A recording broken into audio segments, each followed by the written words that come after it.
Today, Labour leader Keir Starmer takes a bold stand on the future of the NHS. Speaking at the King's Fund in London, Starmer stresses the need for reform, not just investment, in the health service we all rely on.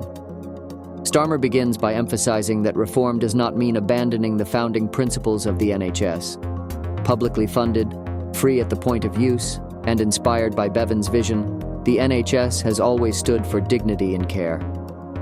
Let me be clear, this isn't about walking away from the NHS. It's personal for me.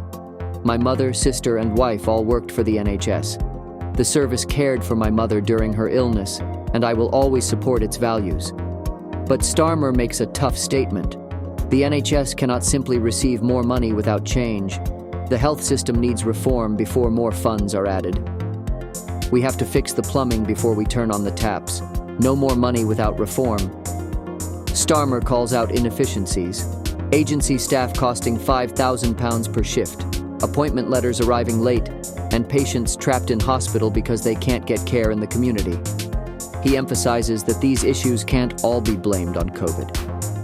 The NHS, Starmer points out, went into the pandemic in a more fragile state than other countries' healthcare systems, with fewer doctors, nurses, and beds. Our NHS postponed and cancelled far more routine care than comparable systems. Why? Because it entered the pandemic weakened by the disastrous 2012 reorganization led by Andrew Lansley. The waiting times in A&E have become alarming. More than 100,000 infants waited over 6 hours for care last year, with nearly a tenth of all patients waiting more than 12 hours. Starmer highlights the heartbreaking reality of avoidable deaths as a result. That phrase, avoidable deaths, should always be chilling. These are people's loved ones who could have been saved. Starmer references the comprehensive Darzi report, which paints a stark picture of the damage done to the NHS.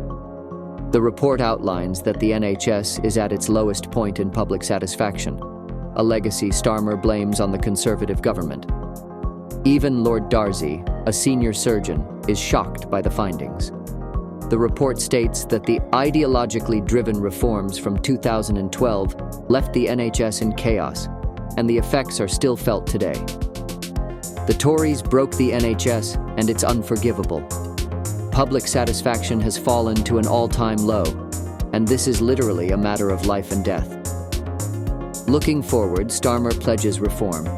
He proposes shifting care from hospitals to communities and prioritizing prevention.